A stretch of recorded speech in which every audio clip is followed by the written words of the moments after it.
بسم اللہ الرحمن الرحیم۔ گمنام ایرو کے معزز ناظرین، السلام علیکم۔ آئیے چلتے ہیں کہانی کی طرف۔ دل اس وقت سکندر ہوتا جب شادو میرے سامنے ہوتی تھی، یا اکثر شب تنہائی میں کچھ دیر پہلے نیند سے جب اس کا تصور مجھے خواب کے کھلونے دے کر بہلاتا تھا۔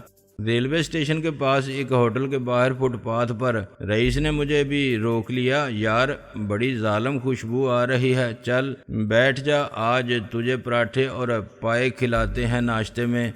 اس کے احتجاج کے باوجود میں رئیس کو اندر لے گیا۔ جو کھائیں گے یہاں سب کے ساتھ بیٹھ کے کھائیں گے، فٹ پاتھ پر بیٹھنے کی کیا ضرورت ہے؟ رئیس نے مجھے سمجھانے کی کوشش کی، ابے ہم جیسوں کا ٹھکانہ فٹ پاتھ ہی ہے۔ میرے کچھ کہنے سے پہلے ایک بہرہ نمودار ہو گیا، اوئے چلو باہر نکلو۔ میں نے کہا کیا بات ہے، ہم ناشتہ کرنے آئے ہیں، تمہارے باپ کا ہوٹل ہے، آتے ہی ہیں بھیک منگے ناشتہ کرنے۔ اس نے حقارت سے کہا، ہم پیسے دیں گے پورے۔ اب ہوٹل کا مالک خود آ گیا، اوئے دفع ہوتے ہو کہ نہیں؟ کیا مصیبت ہے؟ ایک پہلوان ٹائپ شخص شور مچانے لگا، او میاں جی اٹھا کے باہر پھینکو انہیں، یہ شریفوں کا ہوٹل ہے۔ میں نے کہا ہم فقیر ہیں، بدماش نہیں، چل لوئے باہر۔ مالک نے مجھے ایک گالی دی اور گردن سے پکڑ کے باہر دھکیل دیا۔ وڈا شریف زادہ آ گیا سویرے سویرے دھندا خراب کرنے۔ رئیس نے صورتحال کو سنبھال لیا، جاتے ہیں چودھری صاحب، ناراض ہونے کی کون سی بات ہے، اللہ کے بندوں سے ایسا سلوک ٹھیک نہیں۔ ہوٹل کا مالک واپس اپنی جگہ پر بیٹھ گیا تھا، مگر اس کے ملازم بیرے نے ہمیں باہر تک سی آف کیا۔ بڑے آئے اللہ کے بندے، بے غیرت بھیک مانگتے ہیں ہٹے کٹے جوان۔ ایک شخص نے پائے پراٹھے بھرے پیٹ پر ہاتھ پھیر کے ڈکار لی، بھیک کہاں مانگتے ہیں ایسے لوگ، یہ تو چوریاں کرتے ہیں یا کراتے ہیں۔ ہوٹل کے مالک نے پیسے لیتے ہوئے اس سے 100% اتفاق کیا۔ سارا دن تاڑتے پھرتے ہیں جگہ، رات کو پہنچ جاتے ہیں مال اٹھانے۔ ایک اور شخص جو ڈول میں چائے لے رہا تھا مذاکرات میں شریک ہو گیا، چوری کیا جی، گلی محلے سے بچے اٹھاتے ہیں۔ کچھ دور آنے کے بعد رئیس نے خفگی سے کہا، بس کر لیا ناشتہ؟ میں نے خفت سے کہا، یار یہ بڑی غلط بات ہے۔ غلط اس لیے کہ آج تو خود فقیر بن گیا ہے، کل اگر کسی ہوٹل میں تیرے ساتھ کوئی فقیر آ کے بیٹھ جاتا تو ایسے ہی شور کرتا، تو بھی کہتا کہ نکالو اسے باہر ورنہ خود نکل جاتا۔ آدمی کی عزت ہوتی ہے حلیے سے بیٹا۔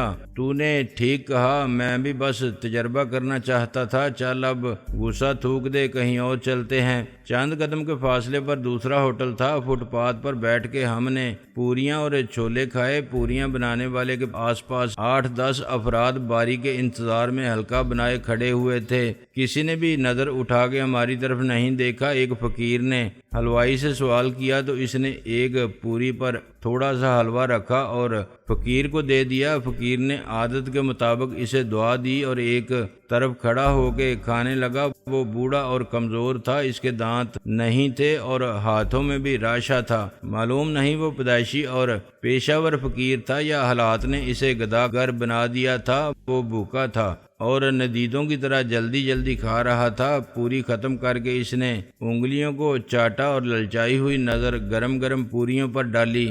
پہلوان بابے کو 2 پوریاں دے دو اور وہ جو فقیر بیٹھے ہیں ادھر ان کے پیسے بھی لے لو۔ ایک سفید داڑھی والے نے 50 کا نوٹ حلوائی کی طرف بڑھا دیا۔ وہ خود بھی حلوہ پوری لینے ہی آیا تھا۔ لوگوں نے اس کی سخاوت کو قابل تعریف نظروں سے دیکھا۔ بوڑھا اسے رٹی ہوئی دعائیں دینے لگا، مگر میرے حلق میں نوالا اٹک گیا۔ میں کسی طرح بھی خیرات کا مستحق نہیں تھا۔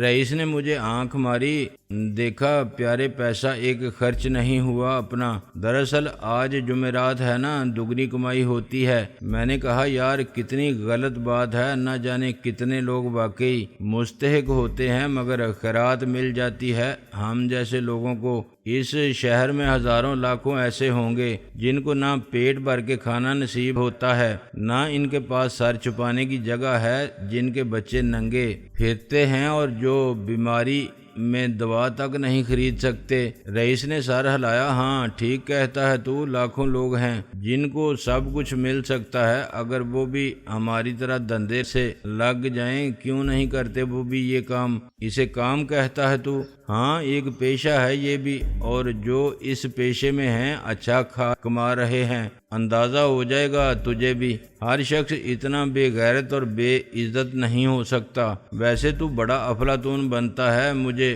بتا کہ دنیا میں کون نہیں مانگتا؟ بے روزگار غریب آدمی کسی سیٹ سے نوکری مانگتا ہے تو کیا عزت سے ملتی ہے؟ اس کی بیوی گھر گھر جا کے جھاڑو برتن کرنے کا کام کیسے مانگتی ہے؟ جن کے گھر میں کام کرتی ہے ان کا جھوٹا اور بچا ہوا کھانا مانگتی ہے اپنے بھوکے بچوں کو کھلا سکے، ان کی اترن مانگتی ہے اپنے اور گھر کے لوگوں کا تان ڈھانپ سکے۔ جوڑا جو کسی کو خوشی غمی کے موقع پر دیا جاتا ہے کیا وہ کسی کا حق ہوتا ہے؟ نہیں، وہ خیرات ہوتی ہے۔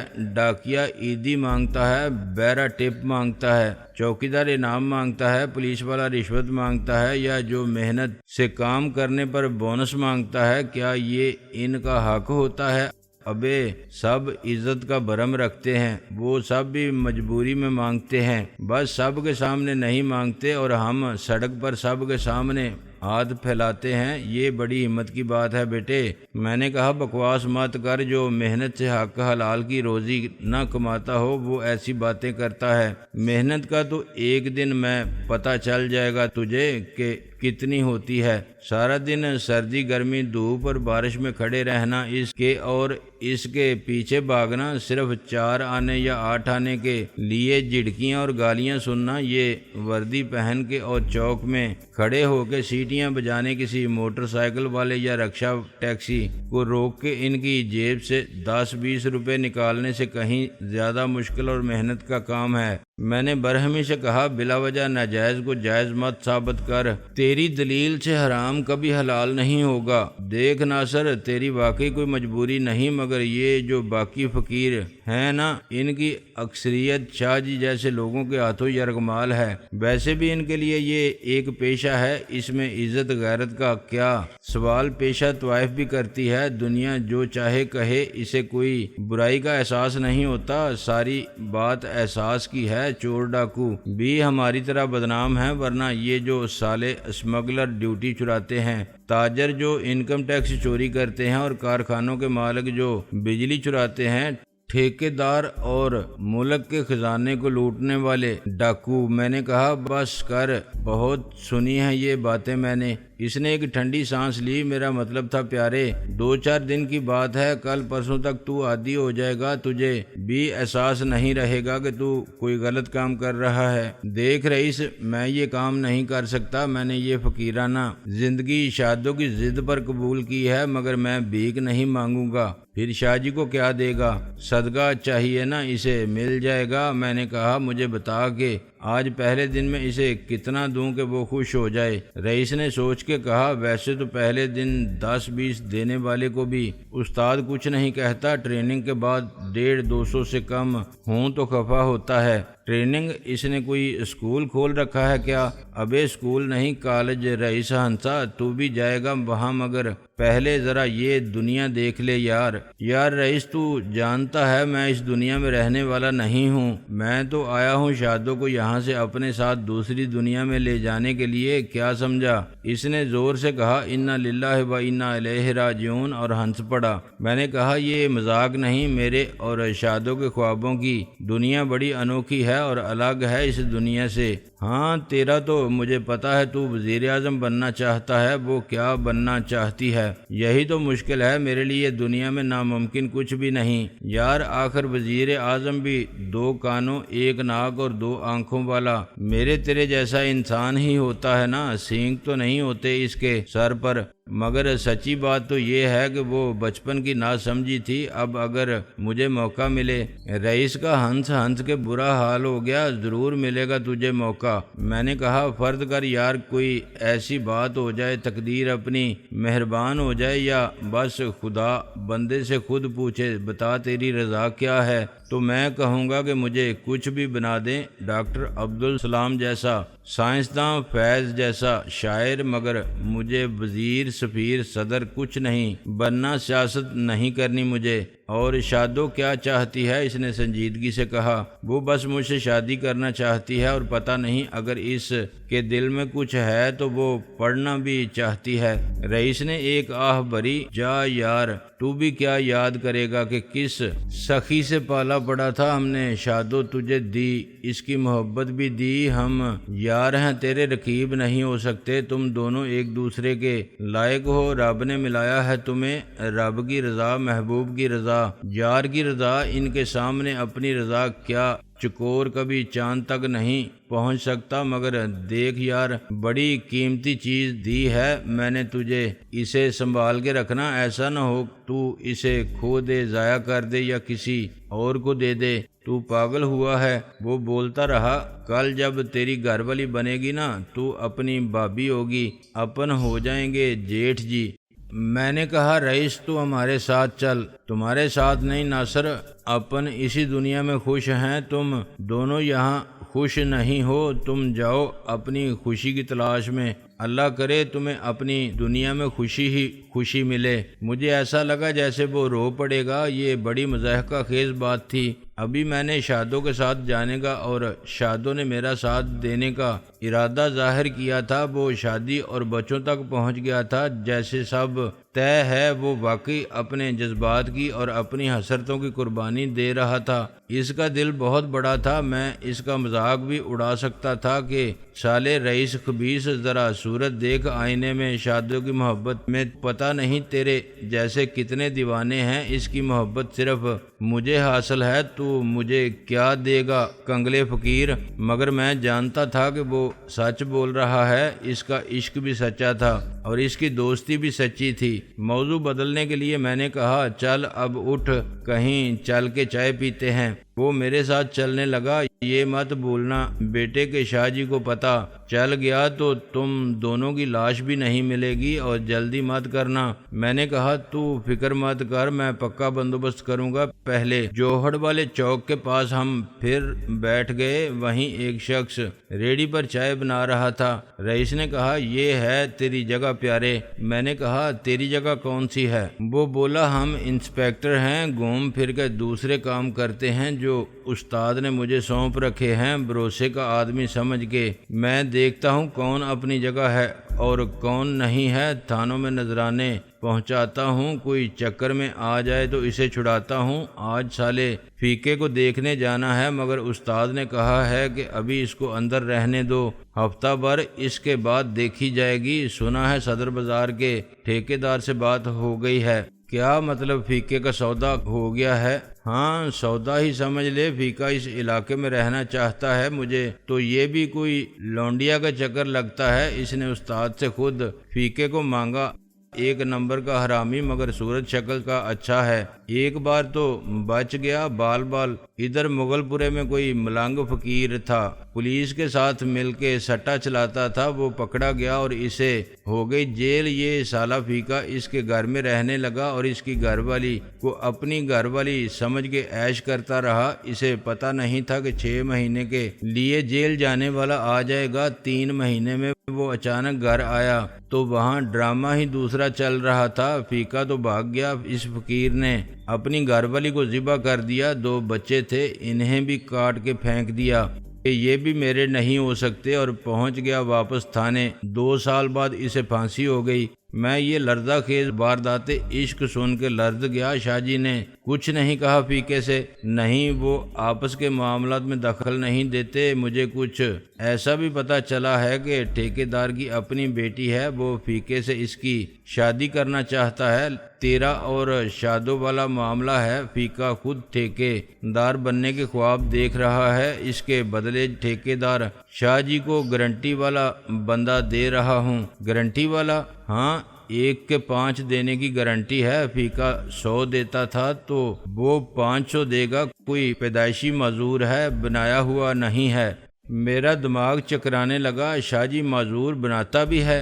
رئیس ہنسا۔ ایک شاہ جی کیا، سب بناتے ہیں، مگر جس کی بات ہو رہی ہے نا وہ 2.5 فٹ کا ہوگا شاید، کمر میں کب ہے، پتلی پتلی ٹانگیں ہیں، سیدھا کھڑا نہیں ہو سکتا، ہاتھ ہیں چھوٹے بچوں جیسے، مگر چہرے پر داڑھی مونچھیں ہیں، کہتے ہیں عمر 40-50 سال ہے۔ ایسی چیز کون دیتا ہے کسی کو، مگر ٹھیکیدار دے رہا ہے تو ضرور کوئی بات ہوگی۔ شاہ جی کو اور کیا چاہیے، 15-20 ہزار مہینے کے کہیں نہیں گئے۔ صدر بازار کے ٹھیکیدار نے بھی پشاور سے منگوایا تھا پورے 1 لاکھ میں، مگر لاکھ تو کب کے وصول ہو گئے، 2 سال پہلے کی بات ہے۔ بڑی سخت حفاظت کرتا تھا اس کی کہ کوئی چوری نہ کر لے۔ میں دم خود بیٹھا رہا۔ ایسے نمونے شاہ جی کے پاس بھی ہیں؟ ہاں 3 ہیں، ایک بادشاہی مسجد کے پاس رکھا ہے، دوسرا داتا صاحب والی گلی سے کچھ دور، تیسرا بادامی باغ بسوں کے اڈے پر، یہ چوتھا ہوگا شاہ جی کے۔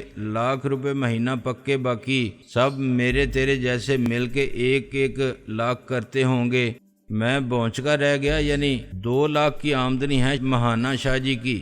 آمدنی ساری اس کی نہیں ہوتی، اور بھی ہیں حصے بٹانے والے۔ سب سے بڑے حصے دار تو پولیس ہے، نیچے سے اوپر تک سب کو دینا پڑتا ہے، ورنہ دھندا کیسے چلے۔ میں ہر ہفتے علاقے کے تھانے کا چکر لگاتا ہوں۔ میں نے کہا تو مخبر بھی ہے پولیس کا؟ وہ ڈٹائی سے ہنسا۔ ابے یار سب کرنا پڑتا ہے، ایک بار تو ان کے ہتھے چڑھ جائے گا تو تجھے بھی کرنا پڑے گا، نہیں کرے گا تو پھنس جائے گا کسی کیس میں۔ شاہ جی کی اپنی طاقت کیا ہے؟ اصل طاقت ہے پیسے کی، اس نے خرید رکھا ہے پولیس کو۔ انہیں سب معلوم ہے کہ بھیک مانگنے کے علاوہ یہ بھکاری کیا کرتے ہیں، مگر انہیں صرف اپنے حصے سے سروکار ہے۔ اور کیا کرتے ہیں بھکاری؟ ابے یہ پوچھ کیا نہیں کرتے جو بسوں میں بھیک مانگتے ہیں۔ ان کی لائن ملی ہوتی ہے جیب کتروں سے، اکثر بڑے اسٹاپ سے۔ ایک پاکٹ مار ایک بھکاری کے ساتھ سوار ہوتا ہے، بھکاری سب سے پہلے اسامی تاڑتا ہے، لوگ اسے بھیک دینے کے لیے جیب سے پیسے نکالتے ہیں۔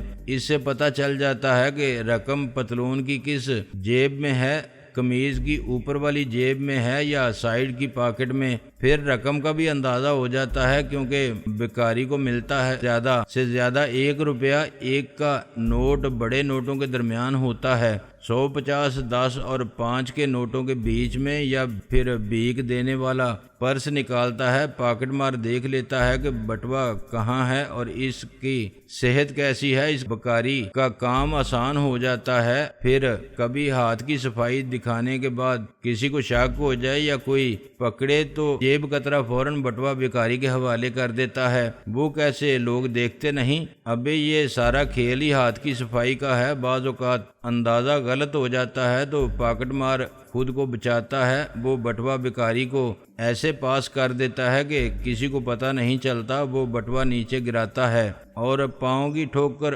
مار کے بھکاری کی طرف کر دیتا ہے، جیسے فٹ بال میں کھلاڑی پاس دیتا ہے اور بھکاری اس پر پاؤں رکھ کے کھڑا ہو جاتا ہے، یا 54-58 گرا دیتا ہے جان بوجھ کے۔ پھر بٹوا بھی ساتھ ہی اٹھا لیتا ہے اور گدڑی میں غائب کر دیتا ہے۔ بھکاری پر کسی کو شک کیسے ہو سکتا ہے؟ پاکٹ مار پکڑا جائے تو اس کے پاس سے کچھ برآمد نہیں ہوتا، الٹا شک کرنے والا یا اسے پکڑنے والا شرمندہ کرتے ہیں اور پیچھا کر کے انہیں پکڑ لیں تو کچھ بھی نہیں ہوتا۔ بٹوا ہوتا ہے بھکاری کے پاس، خود بھکاری جیب نہیں کاٹتے۔ رئیس ہنسنے لگا۔ ابے یہ آرٹ ہے، بڑا مشکل کام ہے، مہینوں کیا برسوں کی ٹریننگ سے آتا ہے۔ بھکاری صرف ان کی مدد کرتے ہیں، یہ ایک ٹیم ورک ہے۔ بھکاری پہلے اسامی تاڑتے ہیں، پھر پاکٹ مار کے لیے موقع پیدا کرتے ہیں۔ مثلاً کوئی بھکاری اسامی کے پاؤں پڑ جاتا ہے اور اسے تکلیف ہوتی ہے تو اس کی توجہ ہوتی ہے اپنے پاؤں چھڑانے کی طرف۔ وہ شور کرتا ہے کہ چھوڑ میرا پاؤں۔ کوئی فقیر پاؤں پر لاٹھی مار دیتا ہے، تب بھی یہی ہوتا ہے۔ ایک فقیر نے کڑا پہن رکھا تھا، اس میں کیل نکلی ہوئی تھی، وہ کیل کمر میں یا ٹانگ میں چبھ جاتی تھی۔ وہ درد سے چلانے کے سوا کیا کر سکتا ہے؟ فقیر گالیاں نہیں دے سکتا، مار نہیں سکتا۔ فقیر کے پاس عذر ہوتا ہے کہ بابا بس میں دھکے تو لگتے ہیں، مگر اسی وقت پاکٹ مار اپنا کام کر جاتا ہے، فقیر اپنا کام کرتا رہتا ہے۔ کچھ فقیر کوہنی مار دیتے ہیں، پسلی میں ایک سے بھیک لینے کے لیے ہاتھ بڑھایا، دوسرے کے کوہنی لگ گئی۔ اب وہ فقیر کو کیا کہے، وہ پسلی دباتا ہے اور جیب صاف ہو جاتی ہے۔ دراصل پاکٹ مارنے والے اسی اصول پر کام کرتے ہیں کہ جب آسامی کی توجہ پاکٹ سے زیادہ کسی اور طرف ہو، اس وقت ہاتھ کی صفائی دکھاؤ۔ عام طور پر پاکٹ مارنے والوں کے اور بیکاریوں کے علاقے ایک ہی ہوتے ہیں، ان کی ٹیم بھی وہی رہتی ہے، لیکن ایک مہینے بعد روٹ بدل جاتا ہے۔